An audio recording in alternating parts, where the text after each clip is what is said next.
Sure, they may have plenty of blue blood in Boston, but from what I just saw, they've got plenty of the other kind, too.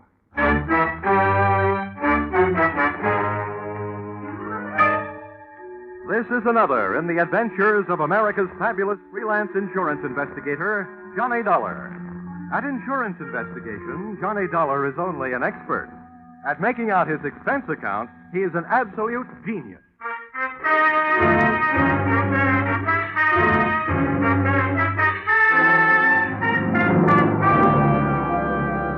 Expense account submitted by Special Investigator Johnny Dollar. To Home Office, Tri-State Life and Casualty Insurance Company, Hartford, Connecticut. The following is an accounting of my expenditures during my search for your missing policyholder, Miss Michelle Marsh. Or, she came in like a lion and went out on the lamb. Or, she should have been banned in Boston.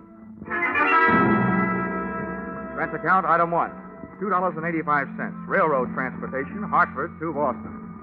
Expense account, item 2, $1.80, cab fare to the corner of Longwood and Huntington Avenues, a half block from the apartment house that was Miss Marsh's last known address. Boston may be called the cradle of liberty, but somebody else got rocked to sleep that morning on Longwood. The shots came from 2 carbines and 2 men in one light tan club coupe parked across the street. I waited long enough to memorize the license number as the pot rotted out of there, and then I headed for the victim. My heart was pounding, but not from exercise. Even sprayed coming out of a doorway that, in another 20 seconds, I would have been going in. But the coincidence didn't stop there. Take it easy now, will you? We'll get you some help. You know who did it? March. What? I didn't get you. Tell him. Ask. Michelle March. Michelle March? Well, that's who I'm looking for. What's she got to do with it? Can you hear me? What's Michelle March got to do with it? Come on now, try.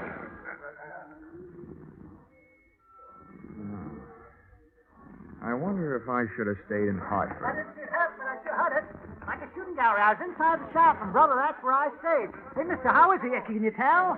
Yeah. Let's just say you don't need to stand back to give him air. He can't use it.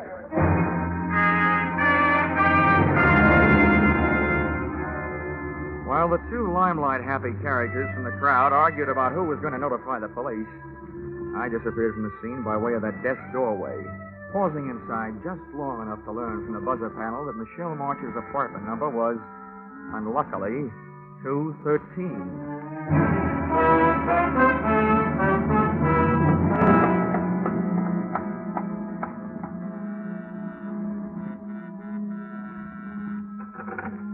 I didn't bother to look for the apartment house manager. I didn't even bother to pick the lock. I put my shoulder to work on the door.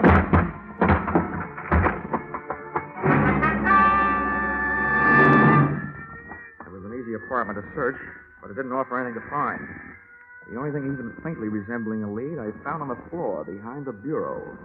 A book of matches that advertised Boston's best bar by far, Flannery's, with an address on Washington Street. About then I decided that rather than being found at the scene of breaking and entering, I'd look up the police at the scene of murder.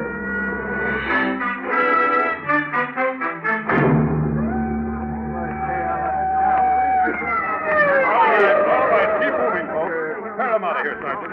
You'll have to give the There he comes on. Yes, there's the guy that's bending over. Oh, who are you there? What do you got to say about this? Oh, not much, Lieutenant. He was shot from across the street by 2 men in a tan club coupe. Probably stolen. License number, Massachusetts 3R165. Weapons were carbines, .30 caliber Army issue. You sure of all that? Yeah. Here. This will tell you why I make it a habit to be sure of things. Oh. Dollar. Insurance investigator. Uh-huh. Hartford. Well, in a way, that makes 2 of you. Huh? I'm Lieutenant Val Dollar. Sergeant Major. The dead man was a local detective. Private license, good business, and a bad reputation. Name of? Something I can't pass out right now. Well, look, here's why I'm interested, Lieutenant. If friend detective was on a case, he could have been hired to find the same party I was hired to find. And since he was blasted at said party's last known address, it could be that somebody doesn't want said party found, which paints an interesting but gloomy picture of my future. Who is this said party? A girl, Michelle Marsh, reported to missing persons in New York yesterday by a worried sister, who was also the beneficiary of a $25,000 insurance policy owned by Miss Marsh.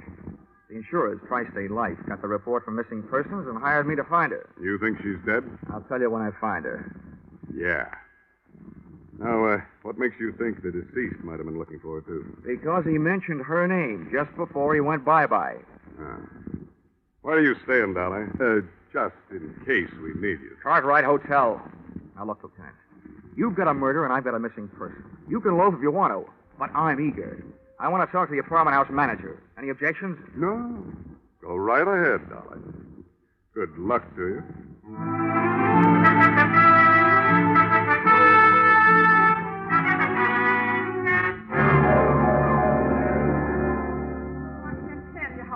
I am over this, Mr. Dollar. I've managed rooming houses for over 30 years in Boston, some very nice ones, too. This is the first murder I've ever had. Oh, why did fate point at me? Fate didn't point, Mrs. Macy. The gentleman was knocked off because he was involved with one of your tenants. Oh, that's impossible. I've tried so hard. References, my own personal observation. Oh, I'm glad to hear that, Mrs. Macy.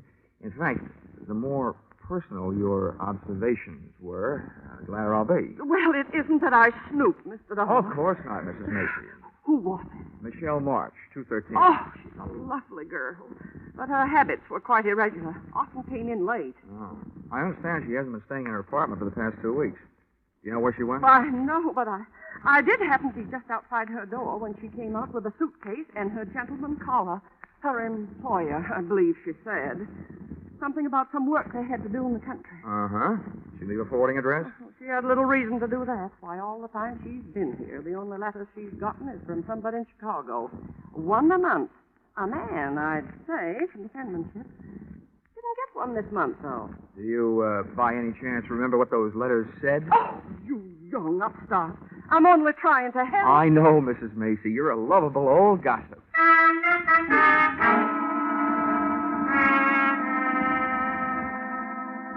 After Mrs. Macy chased me out of her apartment, I questioned some of Michelle's second-floor neighbors. What they gave me only augmented the story I already had. She hadn't been seen in the company of anyone for 4 or 5 months, until dapper, medium build, and swarthy took over. All of them had seen him. None of them knew his name, but they all agreed he was the guy Michelle Marsh had marched away with. Everything I learned added up to a dame getting tired of waiting for somebody in Chicago and ducking out with somebody else. It would have looked that simple if it hadn't been for that detective who had so recently taken up new headquarters in the city morgue.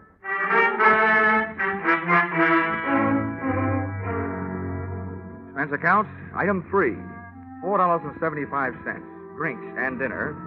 After which, expense account, item 4, $180, taxi ride, taken on the strength of the weak clue I found on Michelle's apartment floor. The match folder from Boston's best bar by far, Flannery's. Flannery's look like they wouldn't want to know how old you are, but how many stretches, and in what prisons. Above a row of greasy bottles, the wall behind the bar was covered with pictures of fighters, right from old John L. up to Rocky Graziano. But none of them looked as brutal as the 8 or 10 gorillas who had their feet on the brass rail. I decided this was no place to ask for a lady, so I asked for a drink. Yeah? Straight rye. Double.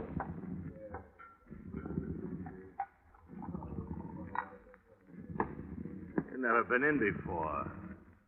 Where are you from? I'm trying to forget.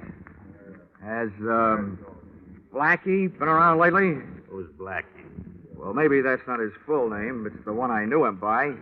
He wore a lot of sharp suits, about medium build, dark, swarthy. That could be anybody.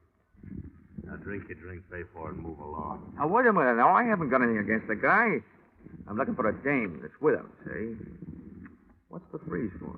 I need the room, expecting a private crowd. I'll beat it. Climb off, Flannery. Oh, Maybe I want to talk to these guys. I see that, Flannery. Yeah, look, so I beat him with the... I'll get closed up again if I get any more trouble this week. Take him outside, Roxy, huh? Shut up. What's this Niles name you're looking for? Michelle Marsh. You know her? Yeah. Let's go someplace and talk. Thanks for the invitation, but let go of the arm. You get gangrene when the circulation is cut off. Sorry. Come on. What makes you so upset about the lost Michelle? What do you want with Louis Marine? Louis Marine. If he's the guy she's with, all I want him to do is to point her out. You and me might get along at that. It'd be worth plenty to... Look out! Get this rifle! Hey!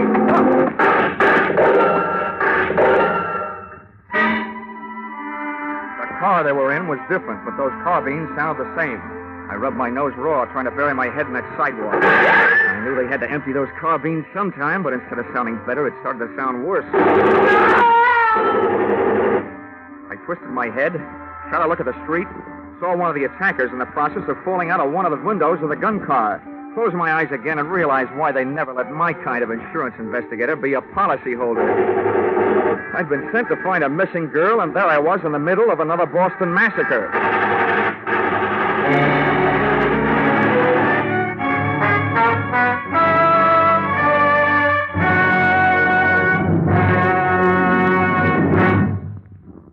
You're listening to Yours Truly, Johnny Dollar, starring Charles Russell.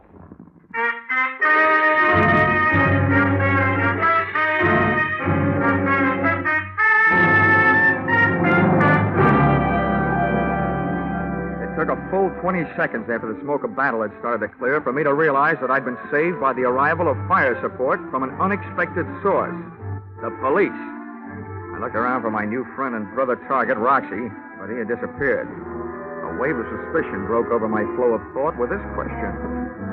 How did it happen that all those cops with all those guns just happened to be in all those hiding places waiting for those gunmen to drive up and open up? Answer, a hunter's stew like that usually calls for a pigeon. I didn't feel like flying, but I did, straight back to my hotel, with one landing and a newsstand. An evening paper gave me everything else I needed, except the feathers. But I wasn't exactly cooing when I got to my hotel room phone and put a call through to the Boston police.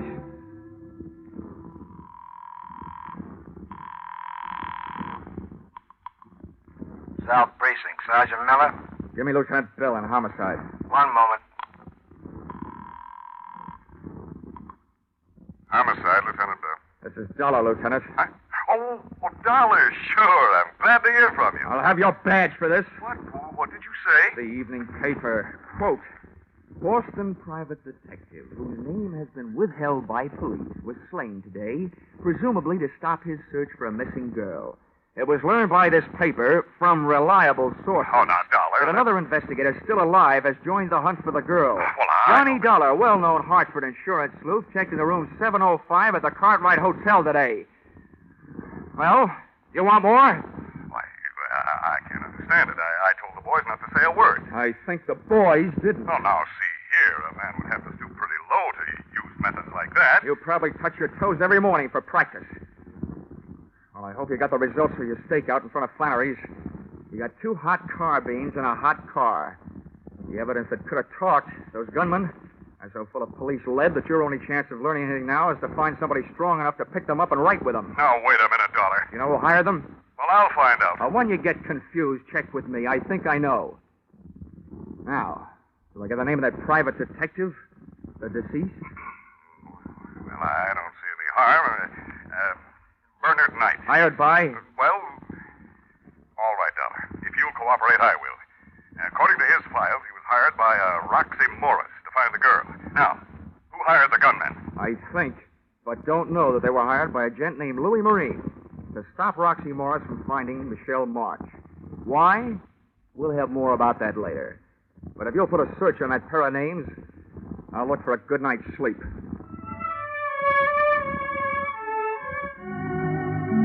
And after that sidewalk, it was easy to find.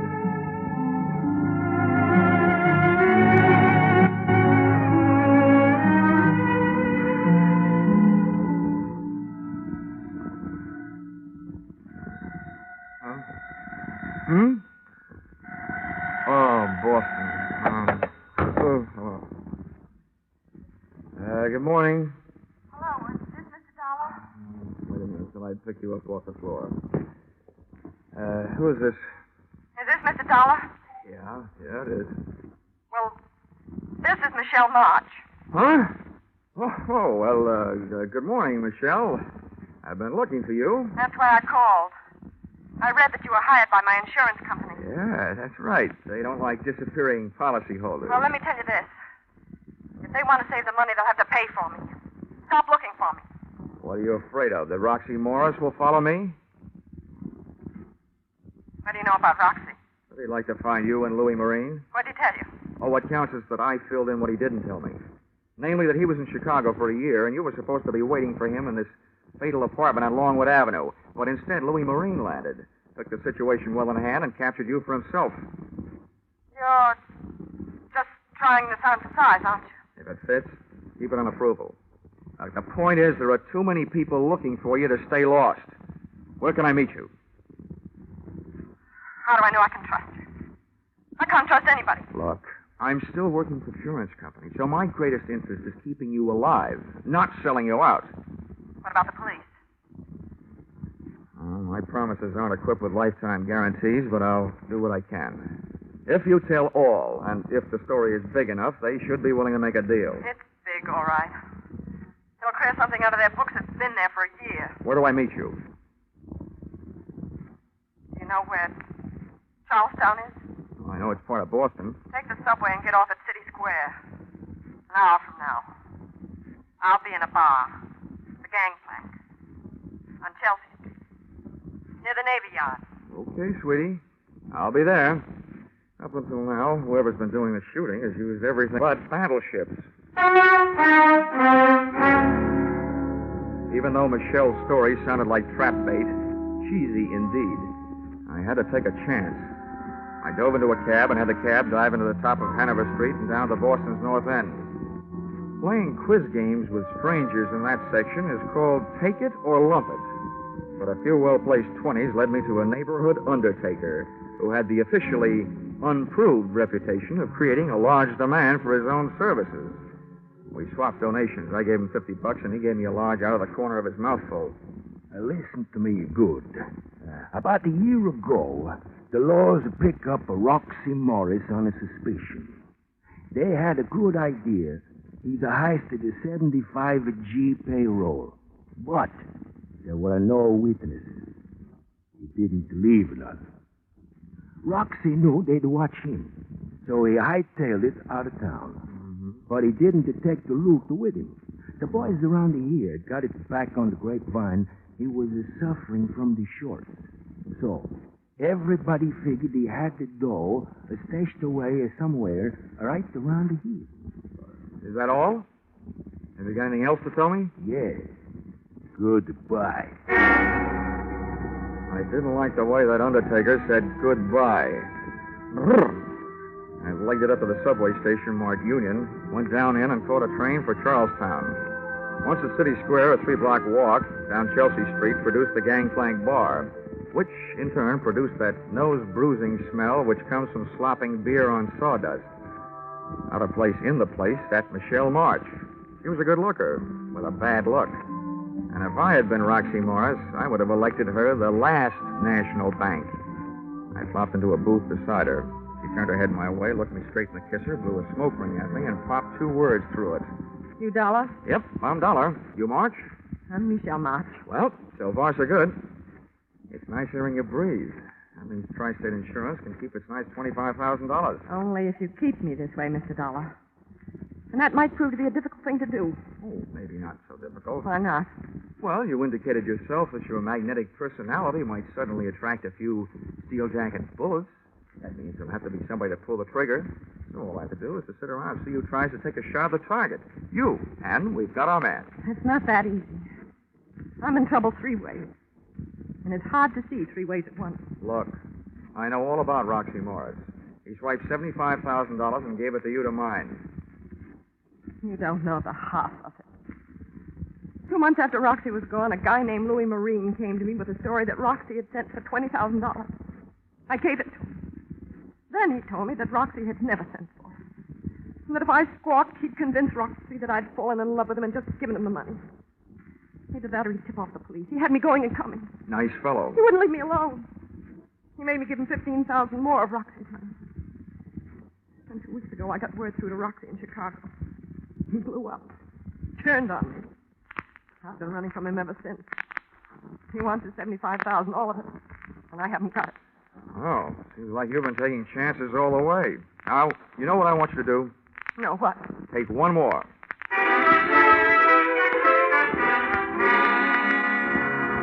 I told Michelle what I had in mind for her, during the next few hours at least, and grabbed a cab back across the bridge into the North End. Expense account item 5, $50. Another donation to my expensive undertaker. This time I paid him for talking, but not to me. Then I took over the telephone and dialed my way through to the guy to whom I was about to give a chance of becoming the ding-dong daddy of the Boston Police Force, Lieutenant Bell. Yes, Dollar, this is Lieutenant Bell. Bell, how would you like to get the goods on Roxy Morris? Well, I'd like it fine. Okay. And along with that, how'd you like to pin a receiving stolen property rap on Louis Marine? I hope you aren't just being salty, Dollar. I'm not, Lieutenant. Now, look, you may have to do some trading with the gal on this deal. Yeah? You may have to promise her some time off for verbal good behavior. Well, such things are possible. All right, what's the pitch? Listen, I have baited a tall, thin granite trap for Roxy Morris and Louis Marine. The bait is Roxy's ex-girlfriend, Michelle Marsh. Okay, what then? I had a tipster call Roxy Morris and tell him that Louis Marine was meeting Michelle at a certain place at 3 o'clock this afternoon. Yeah? I also had Mr. Blabbermouth call Louis Marine and tell him that Michelle is meeting Roxy at the same time and the same place. What? I had him tell each of the gentlemen that Michelle was meeting the other one with what's left of the money in cash. Oh, you've started a war, Dollar. But if it does the trick, it's worth it. All right. What's my move? First, call the place where I've arranged a surprise party and tell them to get rid of the public. Also tell them to let a girl named Michelle March come and go as she pleases. Also me. Oh, don't tell me you've set this thing up in a public place. Where is it? Lieutenant Bell, what I want is for those two characters to run up a blind alley. And when I say up, oh, brother, they got the word the Michelle meeting would be held at the top of the Bunker Hill Monument. Oh, no. And you might remember what General Prescott almost said. Don't fire till you see the red in their eyes.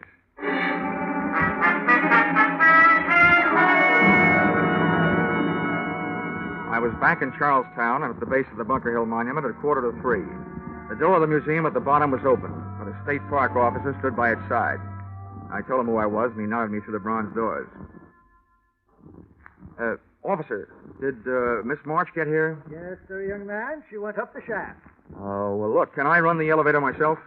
There isn't any elevator. Just steps 200 to 300 of them. Oh. Ow, this may be going to heaven the hard way, but here goes.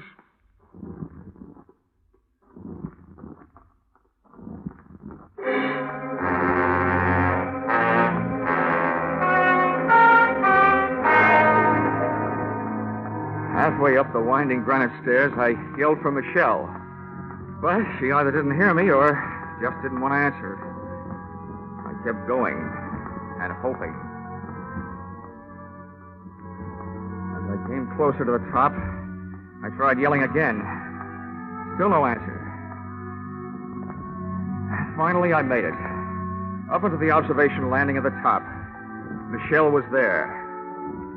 She still wouldn't talk, but she had written me a note. Beside her crumpled figure was a vial that hadn't been filled with perfume. The note was short and to the point.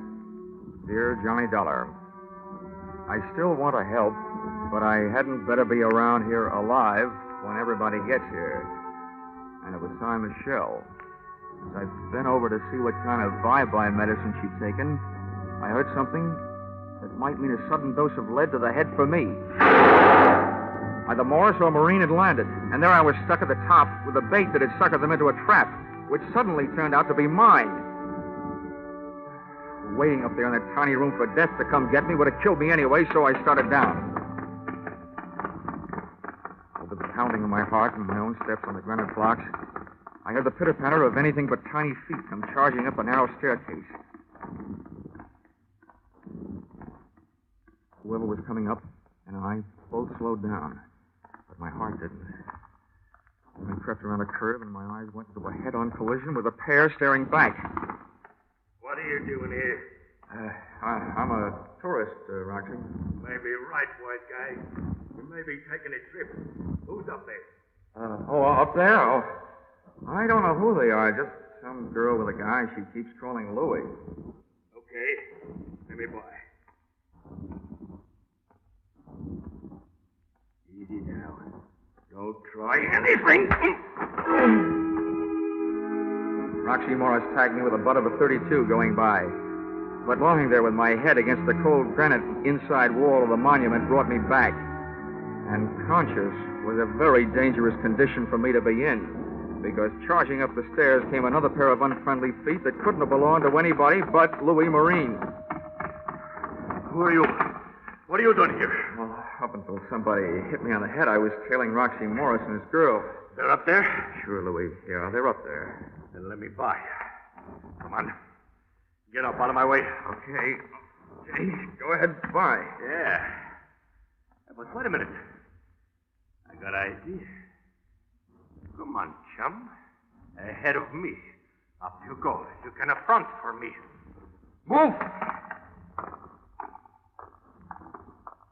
Louis had a gun at my back, and Roxy had one waiting for me up front. We took the last few steps up to the top real quiet-like.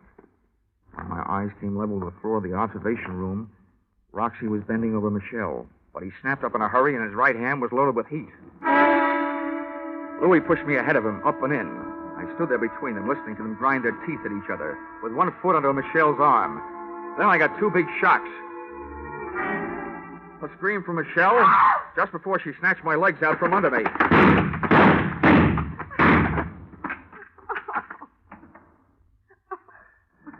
Hey, what are you doing alive? I don't know. I guess I didn't take enough. Well, whatever you're doing alive, I'll tell you one thing. Your two boyfriends sure took care of each other. Come on. Let me get you out of here. Oh. I didn't think I'd be able to carry me down all those stairs. Now I have to carry you.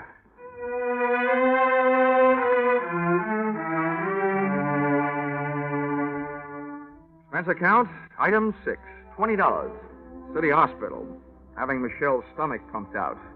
And the way Michelle took my suggestion that she voluntarily turn herself over to the police was very good. Lieutenant Bell was very cooperative. Otherwise, I might let it be known that the reason that he didn't show up on time to help me in the 1949 Battle of Bunker Hill was because he forgot to reset his watch at the end of daylight saving time. He showed up for our 3 o'clock appointment at 4. Expense account total, $786 and no cents. Signed, yours, truly, Johnny Dollar.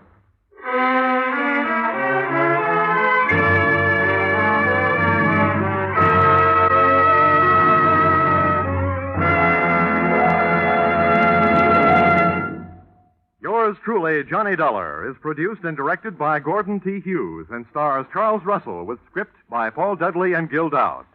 Featured in the cast were Bill Boucher, Myra Marsh, Dick Ryan, Larry Dobkin, Charles Seal, and Dorothy Lovett. The special music is written and conducted by Leith Stevens.